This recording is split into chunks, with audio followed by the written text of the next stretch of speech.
ትንቢተ ኢሳይያስ ምዕራፍ 41 ደሴቶች ሆይ በፊቴ ዝም በሉ፣ አሕዛብም ኃይላቸውን ያድሱ። ይቅረቡም፣ በዚያን ጊዜም ይናገሩ፣ ለፍርድ በአንድነት እንቅረብ። ከምሥራቅ አንዱን ያስነሣ በጽድቅም ወደ እግሩ የጠራው ማን ነው? አሕዛብንም አሳልፎ በፊቱ ሰጠው፣ ነገሥታትንም አስገዛለት። ለሰይፍ እንደ ትቢያ ለቀስቱም እንደ ተጠረገ እብቅ አድርጎ ሰጣቸው፣ አሳደዳቸው። እግሮቹም አስቀድመው ባልሄዱበት መንገድ በደኅንነት አለፈ። ይህን የሠራና ያደረገ ትውልድንም ከጥንት የጠራ ማን ነው? እኔ እግዚአብሔር ፊተኛው በኋለኞችም ዘንድ የምኖር እኔ ነኝ። ደሴቶች አይተው ፈሩ፣ የምድርም ዳርቾች ተንቀጠቀጡ፣ ቀረቡም ደረሱም። ሁሉም እያንዳንዱ ባልንጀራውን ይረዳው ነበር፣ ወንድሙንም አይዞህ ይለው ነበር። አናጢውም አንጥረኛውን በመዶሻም የሚያሳሳውን መስፍ መቺውን አጽናና። ስለ ማጣበቅ ሥራውም መልካም ነው አለ። እንዳይንቀሳቀስም በችንካር አጋጠመው። ባሪያዬ እስራኤል፣ የመረጥሁህ ያዕቆብ፣ የወዳጄ የአብርሃም ዘር ሆይ አንተ ከምድር ዳርቻ የያዝሁህ ከማዕዘንዋም የጠራሁህና አንተ ባሪያዬ ነህ፣ መርጬሃለሁ፣ አልጥልህም ያልሁህ ሆይ እኔ ከአንተ ጋር ነኝና አትፍራ። እኔ አምላክህ ነኝና አትደንግጥ። አበረታሃለሁ፣ እረዳህማለሁ፣ በጽድቄም ቀኝ ደግፌ ይዝሃለሁ።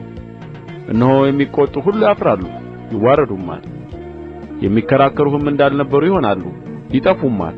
የሚያጣሉህንም ትሻቸዋለህ አታገኛቸውምም፣ የሚዋጉህም እንዳልነበሩና እንደ ምናምን ይሆናሉ። እኔ አምላክህ እግዚአብሔር አትፍራ፣ እረዳሃለሁ ብዬ ቀኝህን ይዛለሁና። አንተ ትል ያዕቆብ፣ የእስራኤልም ሰዎች ሆይ አትፍሩ፣ እረዳሃለሁ ይላል እግዚአብሔር፣ የሚቤዥህም የእስራኤል ቅዱስ ነው።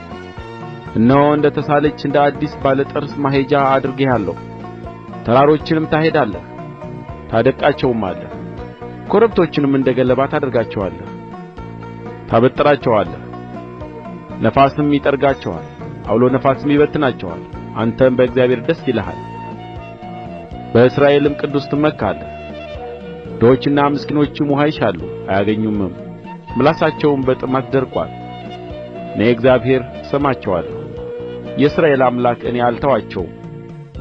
በወናዎቹ ኮረብቶች ላይ ወንዞችን በሸለቆችም መካከል ምንጮችን እከፍታለሁ። ምድረ በዳውን ለውኃ መቆሚያ የጥማትንም ምድር ለውኃ ማፍለቂያ አደርጋለሁ።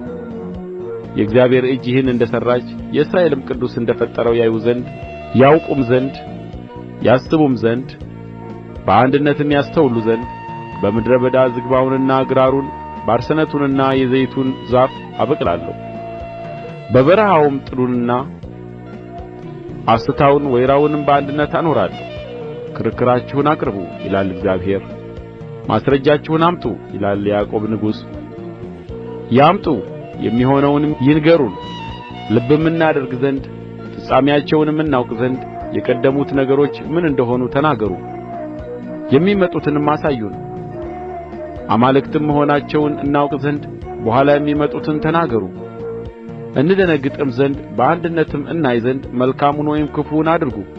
እነሆ እንዳልነበረ ናችሁ፣ ሥራችሁም ከንቱ ነው፣ የሚመርጣችሁም አስጸያፊ ነው። አንዱን ከሰሜን አነሣው መጥቶአልም፣ አንዱም ከፀሐይ መውጫ ስሜን የሚጠራ ይመጣል። በጭቃ ላይ እንደሚመጣ ሰው አፈርም እንደሚረግጥ ሸክለኛ በአለቆች ላይ ይመጣል። እናውቅ ዘንድ ከጥንት የተናገረው እውነት ነው፣ እንልም ዘንድ ቀድሞ የተናገረው ማን ነው? የሚናገር የለም የሚገልጥም የለም፣ ቃላችሁንም የሚሰማ የለም።